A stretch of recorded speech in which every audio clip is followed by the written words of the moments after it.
नमस्कार बंधुरा साथी किचेनेर आबारो एक नतून रेसिपिते आपनादेर सकलके स्वागत जानाई।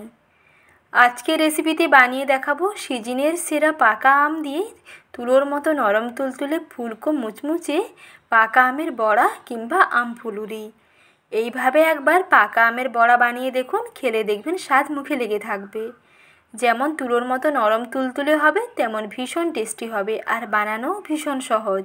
হাতের কাছে থাকা অল্প কিছু উপকরণে অল্প সময়ের মধ্যে বানিয়ে ফেলতে পারেন এই রকম মুচমুচে আমের ফুলুরি কিংবা আমের বড়া। আসুন দেখে নিন আজকের সহজ রেসিপি। পাকা আমের ফুলুরি বানাতে প্রথমে নিয়ে নিয়েছি একটি পাকা আম। আর সিজনের সেরা এই রকম সুমিষ্ট সুগন্ধি পাকা আম দিয়ে যে কোনো ধরনের রেসিপি বানালে খেতে দেখবেন দারুণ লাগবে। অলরেডি আমার চ্যানেলে আগে পাকা আমের বিভিন্ন ধরনের রেসিপি শেয়ার করা আছে, চাইলে ওখান থেকেও দেখে নিতে পারেন। বিভিন্ন ধরনের টেস্টি রেসিপি কেমন লাগলো কমেন্ট সেকশনে জানাতে একেবারেই ভুলবেন না। আর পাকা আম থাকতে থাকতে রেসিপিগুলো বাড়িতে একবার ট্রাই করে দেখুন, স্বাদ দেখবেন মুখে লেগে থাকবে। প্রথমে পাকা আমের পাল্প রেডি করতে হবে। প্রথমে বাজারের কেনা পাকা আমের আমি অর্ধেকটা নিয়ে নিয়েছি আর তার সঙ্গে আমি ঘরের গাছের পাকা আমের এক টুকরো দিয়ে দিচ্ছি, যাতে টক মিষ্টি ব্যালেন্সটা ঠিকঠাক হয়। বাজারের আমটার মধ্যে একটু টক ভাব ছিল, তার জন্য এখানে গাছের একটা মিষ্টি পাকা আম দিয়ে দিলাম।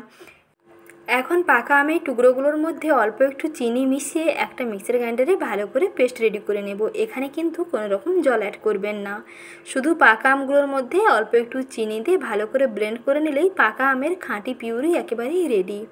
এর সঙ্গে আপনি অল্প একটু গুঁড়ো দুধও দিতে পারতেন, তাতেও কিন্তু ভীষণ টেস্টি হয়। পাকা আমের মালপোয়া কিংবা পাকা আমের ফুলুরি কিংবা পাকা আমের পিঠে বানাতে হলে এই রকম প্রথমে পাকা আমের সঙ্গে চিনি এবং গুঁড়ো দুধ দিয়ে একসঙ্গে পেস্ট বানিয়ে তারপরে পিঠে বানিয়ে দেখুন, টেস্টি হয় ভীষণ। তারপরে এখানে দেখুন একটি বড় মিক্সিং বোলের মধ্যে আমি নিয়ে নিচ্ছি মেজারিং কাপের 1 কাপ ময়দা। এখানে পিঠের জন্য ব্যাটারটা বানিয়ে নেব।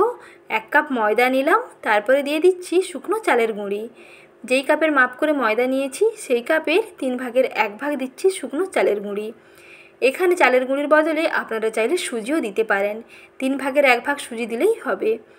আর এর মধ্যে সেই পাকা আমের পাল্প দিয়ে দিলাম আর দিয়ে দিচ্ছি স্বাদ মতো লবণ, অল্প একটু চিনি এবং এখানে আমি গুঁড়ো দুধ দিয়ে দিচ্ছি। যেহেতু পাকা আমের পেস্টের সঙ্গে গুঁড়ো দুধ মেশাইনি, তার জন্য এখানে গুঁড়ো দুধটা দিয়ে দিচ্ছি। এটাও করতে পারেন, আর নাহলে যখন পাকা আমের পেস্ট বানাবেন তখন গুঁড়ো দুধটা দিতে পারেন। যেটা সুবিধা হবে, যেটা পছন্দ হবে সেই মতন করে বানিয়ে ফেলুন। এখন এর মধ্যে আমি অল্প একটু মৌরি দেব। আর যদি এখানে তরল দুধ দিয়ে মেশাতে চান সেটাও মেশাতে পারেন, আর না হলে জল দিয়ে মেশাতে চাইলে গুঁড়ো দুধের পরিমাণটা একটু বেশি দিতে হবে, তাহলে দেখবেন ভীষণ টেস্টি হবে।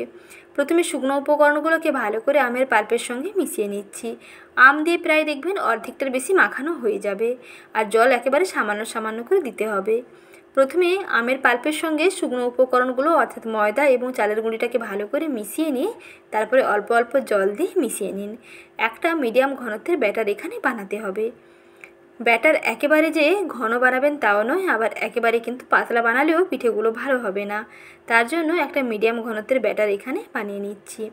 আর জল দিয়ে যখন মাখবেন সবসময় জলটা অল্প অল্প করে দিয়ে মাখবেন, তাহলে নিজেরাই বুঝতে পারবেন যে কতটা জল লাগবে। একসঙ্গে বেশি পরিমাণে জল দিয়ে দেবেন না, তাহলে কিন্তু ব্যাটার বেশি পাতলা হয়ে যাবে। আবার ব্যাটার যদি এইরকম শক্ত থেকে থাকে তাহলে কিন্তু পিঠে আবার বেশি শক্ত হয়ে যাবে, তাতেও খেতে ভালো লাগবে না।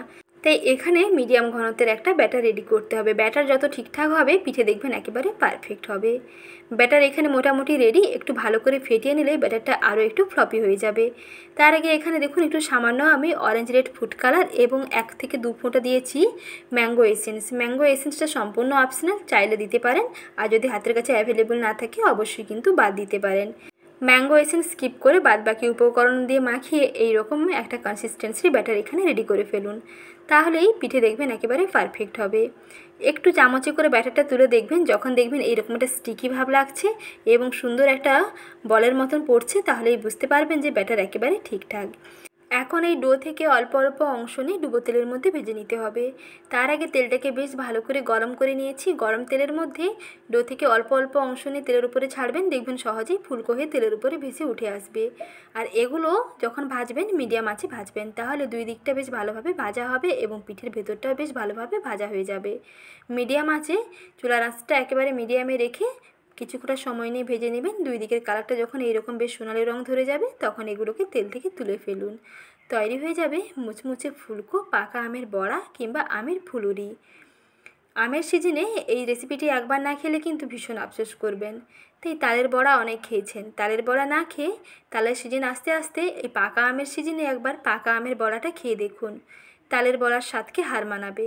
যারা এখনও পর্যন্ত এইরকম পাকা আমের বড়া খাননি, রিকোয়েস্ট করব একবার হলেও এইভাবে বানিয়ে দেখুন, ভীষণ টেস্টি হবে। পাকা আমের এই বড়াগুলো যেমন মুচমুচে হয় ওপরটা, তেমন ভেতরটা ভীষণ সফট হয়, একেবারে তুলোর মতন দেখুন, নরম তুলতুলে, আর ভীষণ টেস্টি হয়। একবার না খেলে কিন্তু বুঝতেই পারবেন না। তাই দেরি না করে ঝটপট বাড়িতে বানিয়ে ফেলুন। পাকা আমের সিজনে একবার আপাতত ট্রাই করুন।